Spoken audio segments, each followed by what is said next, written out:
want to be careful with.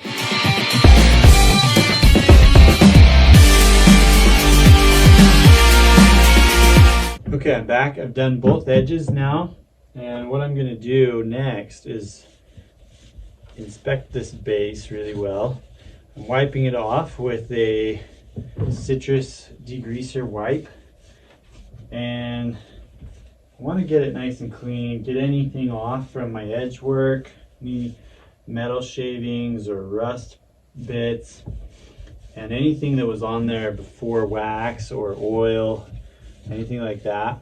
Because what I'm going to do when I do base work is lay down some P-TEX in some of these cracks and scratches, and it won't adhere as well if there's stuff on the base. So I want to get this really clean, the whole thing where I'm going to be doing work more than if I'm just waxing. So there's a good couple scratches and gouges right there. I'll be doing work on right there, and that's probably good. This is when what you want to do, if you have a nice metal file, you're going to need one for this base work. But right here there's a scratch, and it's got some base material that's kind of poking up, and you can do a couple things to clean that off. You want to get that scratch, the gouge, nice and opened up. It's kind of like when you get a cut, you got dead skin hanging off, you want to peel that off. Scrape it with your metal scraper from tip to tail again. Most of the time that's where you want to work, and see if you can just scrape those bits of base off. If you can't, you're not getting a good purchase in there, it can be kind of stubborn sometimes. You can go at different angles. Just be careful not to scratch your base too much in the process. One thing you can do, I've got right here a utility knife. You can take just like a razor blade and just kind of cut those little pieces of base out. But you just want to get that groove nice and clean, ready to accept some P-TEX. And then I like to just do the whole thing. One tip I didn't show you earlier when you're doing base and edge work is you can check your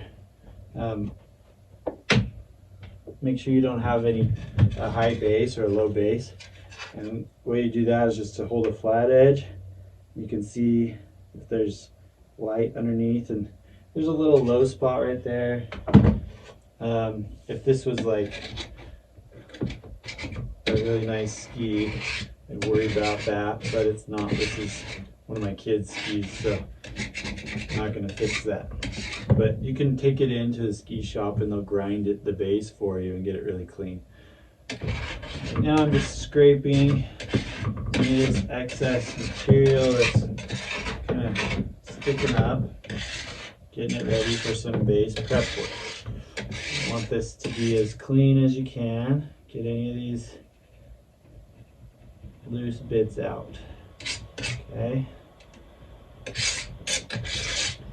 You can kind of tell if you've got them, if you rub this and there's snags, or if it gets rough, like right there, there's a little spot that I'm going to hit again from a different angle, so I can just knock that down.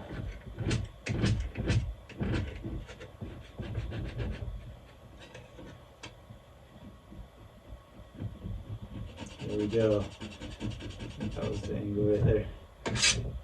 Okay. Looks pretty good. Next we'll break out our P-TEX. When you're doing the P-TEX, it's great for filling in any sort of significant gouge or scratch. You don't really need to fill in every imperfection unless you're really like OCD. I don't worry too much about all these little scratches going on, but if there's like, if I can close my eyes and feel like that one, that's pretty significant feeling, then I'm gonna think about filling that up. So this one, I can fill right up, maybe that one. There's 2 or 3 spots here that I'm going to fill up. So this P-TEX it comes in multiple forms. The most common is just as a drip candle. So you light it on fire and you drip it molten style into these cracks and grooves to repair the base, and it hardens and you scrape off the excess. Very similar to like doing drywall. You put it on there and then you scrape it off to make a smooth surface. It comes in black or clear, so if you have colored bases of any kind, you want the clear kind. If you have black, always go for the black because it has graphite material in it that helps. It's stronger, a little more well structured for making a good gliding base. So we're going to use a black candle. I've got one that's already started over here, so you can see it's already burned a bit, and it's kind of an art. I'm not the best at doing P-TEX. I'm sure there's people that are way better and more precise than me. I kind of make a mess, but then you can scrape it all off afterwards. I like to have a torch and a lighter handy so I can light and relight my candle as I need to. So it comes in a couple different forms. There's another form where you can buy a gun, kind of like a hot glue gun, and just squirt it precisely in there. And if you're a pro shop, that's probably the way you're going to do this. So if you're not feeling up to doing the base with the P-TEX candle, definitely can take it in to the shop. They'll do a better job. They'll charge you for it, but they'll do a better job. You see this, once you get it lit, it's gonna, like I said, I'm not very good at this. So you can kind of learn the concept from me, but to learn technique, I would recommend learning from a pro, not me DIY at home here. I'm good enough that I can repair most damage on my skis without an issue, but take it to a pro if you've got serious damage. And if you've got a core shot, sometimes you can still make some good repairs on it, but core shots you definitely want to be careful with, that you're not damaging the integrity of the ski. Okay, so I filled in, I think, there's just this one spot here. And you just kind of, you don't want to get this too close to the base, just close enough that you can kind of guide the P-TEX into the crack or the groove. Okay, so one more and we'll probably be good here.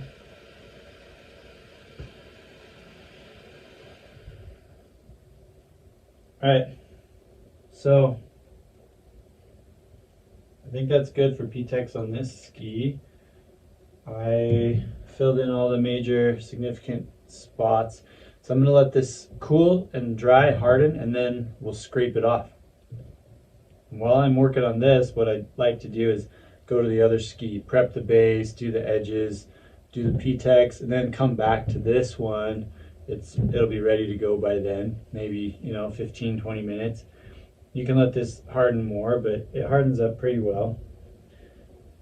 What you don't want to do is pile it on really thick. So if you got a big gouge or something, you don't want to just like fill it all in and make it bulge out. Go small, go slow, do layers, one layer at a time, just like all these things we do, paint and drywall, whatever. Go slow and do layers, and it'll be more solid and it'll stay better and it won't rip out. Yeah, thin is better, less is better with this stuff. So let's move on.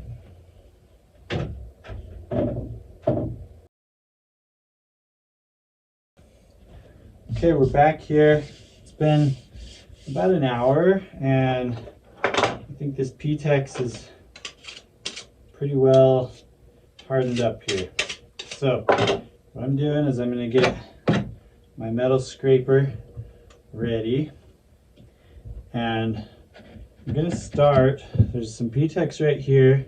I'm just gonna start gently taking the top layer off this, a little bit at a time. You don't wanna work too hard to scrape this down, or you'll rip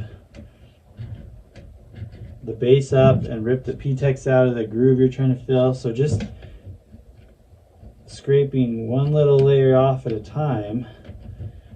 Your goal here is to flush this all the way down. Take up all the extra P-TEX that's not down in the crack, so that you're perfectly flat surfaces again. Just go slow and careful and scrape. You can see I'm just taking off really thin layers. They're just super thin.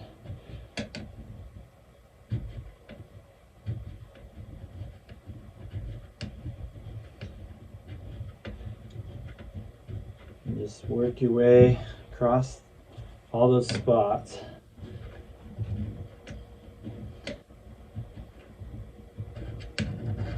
That we put the P-TEX in. And when you're done, you'll still see where you put the P-TEX if you look carefully, and you'll be able to feel it because it'll have a more smooth surface than the rest of the ski. The rest of the ski has all those little grooves in it, and your P-TEX won't, at least unless you take it in to get the bottoms ground at the ski shop. So that's getting pretty close there. At the end, once I get it pretty flush, I like to just kind of lightly go over the whole thing, make sure that's really nice and flush and there's no spots that stand up above the rest.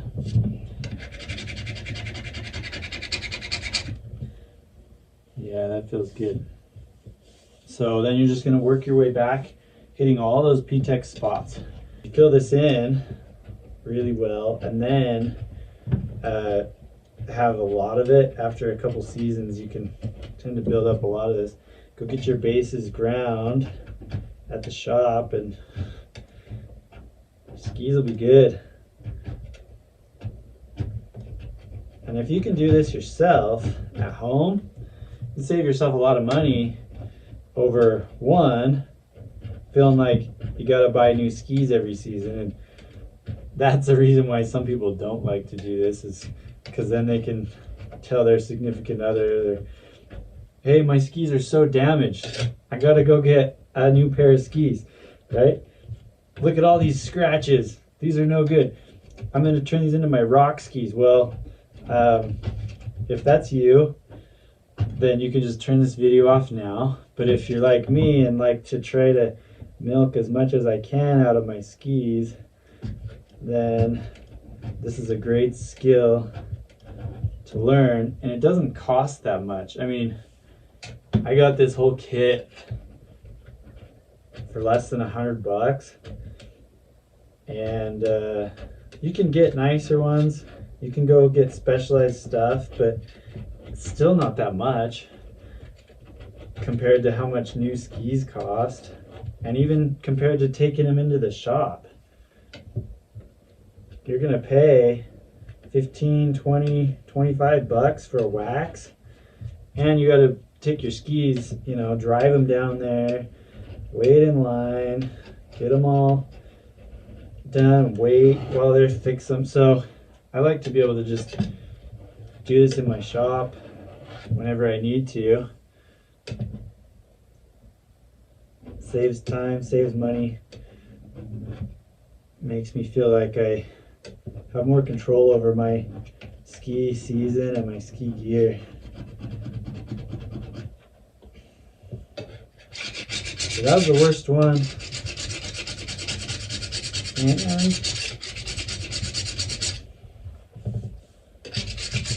pretty good. We'll stop there. I'll finish the rest of these offline so you don't have to sit and watch me.